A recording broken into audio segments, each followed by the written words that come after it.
नमस्कार।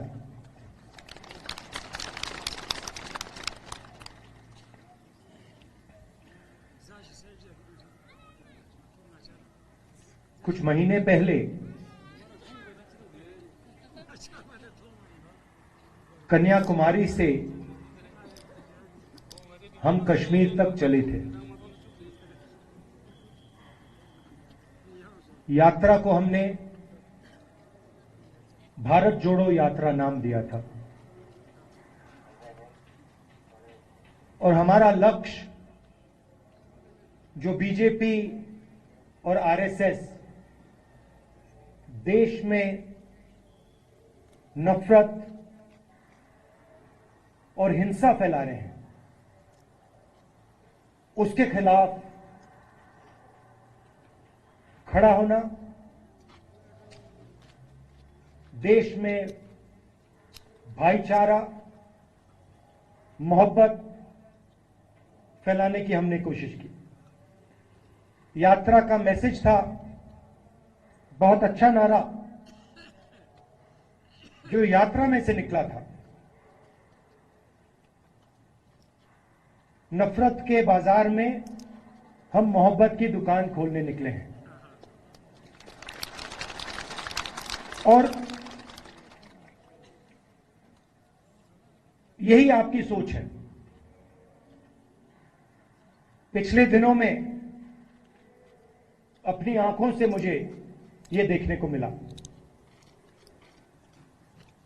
यात्रा श्रीनगर में नहीं रुकनी थी, यात्रा को लद्दाख में आना था, मगर उस समय सर्दी थी, बर्फ थी और एडमिनिस्ट्रेशन ने हमें मना किया, कहा कि लद्दाख में नहीं जाना चाहिए। तो हमने बात मान ली थी। तो मेरे दिल में था और अभी भी है कि लद्दाख में भी हमें वो यात्रा चलानी चाहिए। शायद छोटा सा पहला कदम लिया, पैदल नहीं गए, मगर मोटरसाइकिल में मैं गया।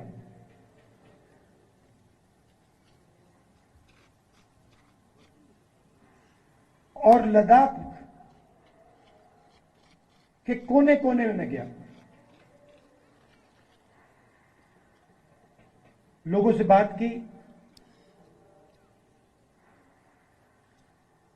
गरीब लोगों से,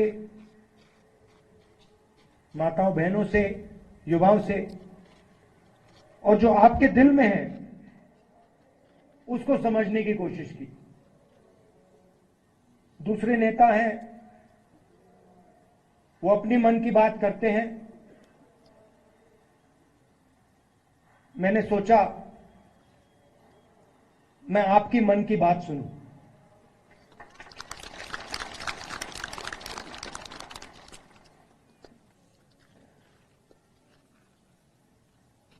एक बात तो बिल्कुल साफ है कि जो गांधी जी की विचारधारा है, कांग्रेस पार्टी की विचारधारा है, वो लद्दाख के खून में और डीएनए में है। और मैं सिर्फ नहीं बोल रहा हूं आपको, ये मत समझिए कि ये मैं आपको भाषण में बात बोल रहा हूं। मोटरसाइकिल में मैंने पूरे लद्दाख का चक्कर काटा है और रास्ते में देश भर से हमारे लोग लेबर का काम करते हैं। बिहार से, राजस्थान से, उत्तर प्रदेश से, झारखंड से, छत्तीसगढ़ से, अलग अलग स्टेट से यहां लोग सड़क बनाने, लेबर का काम करते हैं। और मैंने जानबूझ के इनसे सवाल पूछा। मैंने इनसे पूछा, देखिए आप यहां सर्दी में काम कर रहे हो, यूपी से आए हो, बिहार से आए हो, वहां पे इतनी सर्दी नहीं पड़ती, यहां पे -10-20 हो जाता है, आपको लद्दाख के लोग कैसे लगते हैं? क्या आपको लगता है कि यहां आप अकेले काम कर रहे हो, या लद्दाख के लोग आपकी मदद करते हैं, आपको प्यार दिखाते हैं? मैंने उनसे पूछा, और एक से नहीं, अनेक लेबरर्स से मैंने पूछा, और सारे के सारे लेबरर्स ने मुझे बताया कि हम अपने घर से हजारों किलोमीटर दूर हैं, हमारा परिवार यूपी में है, बिहार में है, मगर लद्दाख में हमें ऐसा लगता है कि हमारा दूसरा घर है।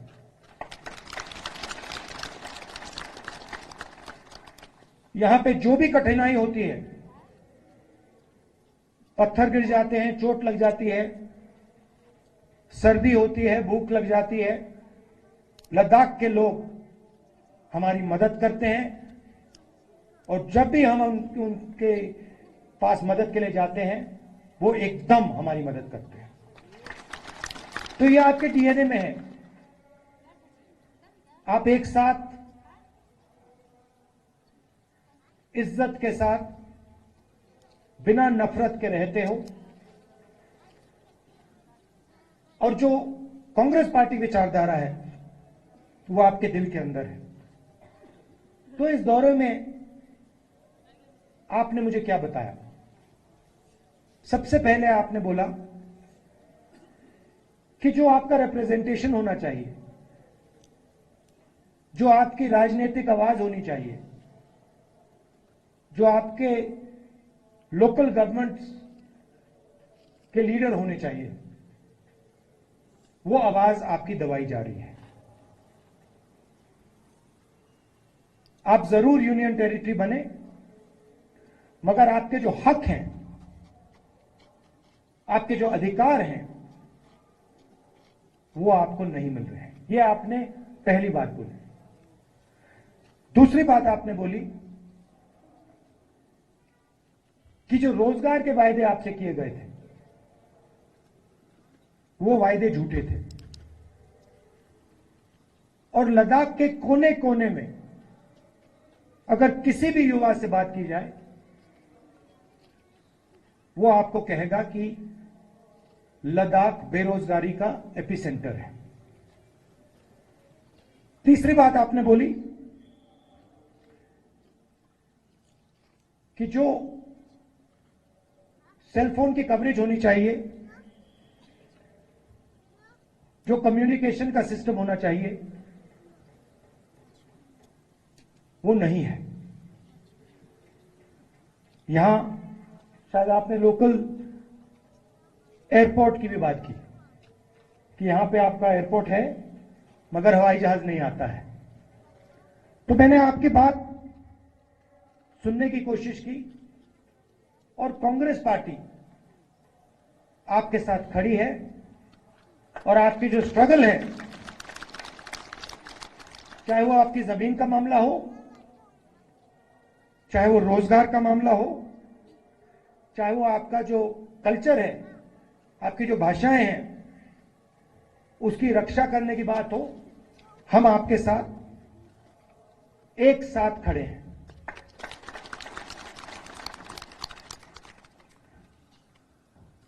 यहां पे सब लोग जानते हैं कि बहुत सारे नेचुरल रिसोर्सेज हैं। 21वीं सदी में सोलर एनर्जी की बात की जाती है, और लद्दाख में सोलर एनर्जी की कोई कमी नहीं है। बीजेपी के लोग ये जानते हैं, समझते हैं कि अगर आपको रिप्रेजेंटेशन दिया जाए तो फिर वो आपसे आपकी जमीन नहीं छीन पाएगी। मामला जमीन का है, और बीजेपी के लोग जो आपकी जमीन है आपसे लेना चाहते हैं। अदानी जी के बड़े बड़े प्रोजेक्ट्स यहां लगाना चाहते हैं, और उन प्रोजेक्ट्स का फायदा आपको नहीं दिलवाना चाहते हैं। हम ये कभी होने नहीं देंगे।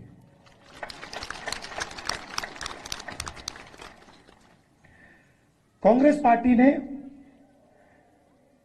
जो लेह की एपेक्स बॉडी है और कारगिल डेमोक्रेटिक अलायंस जो है और इनकी जो डिमांड्स है उनका हमने पूरा समर्थन किया है।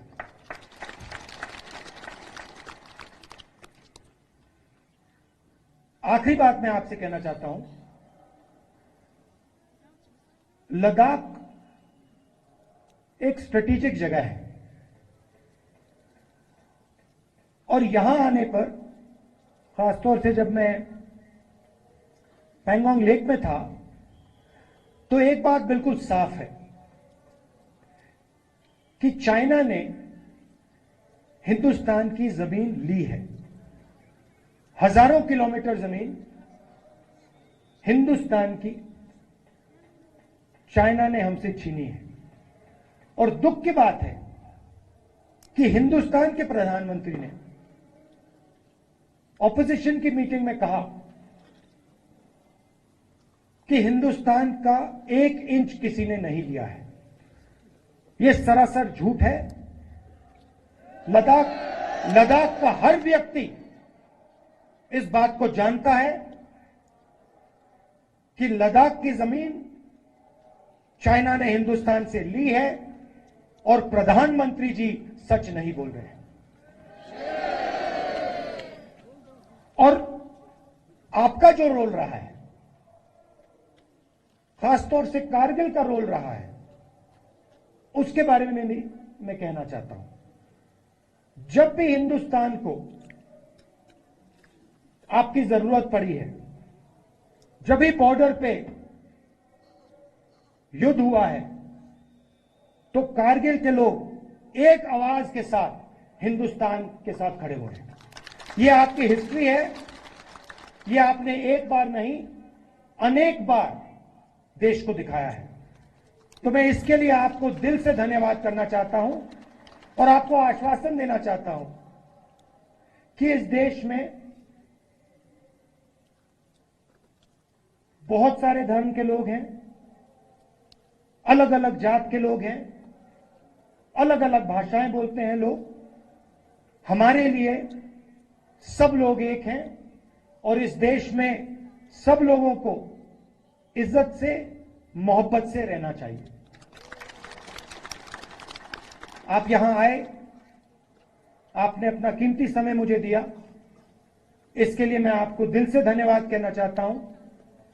और अंत में कहना चाहता हूं कि अब मैं लद्दाख के चारों ओर घुमा हूं और शायद ये हिंदुस्तान की सबसे सुंदर जगह है और यहां के लोग दिल से बात करते हैं, प्यार से बात करते हैं। इसके लिए आप सबको बहुत बहुत धन्यवाद।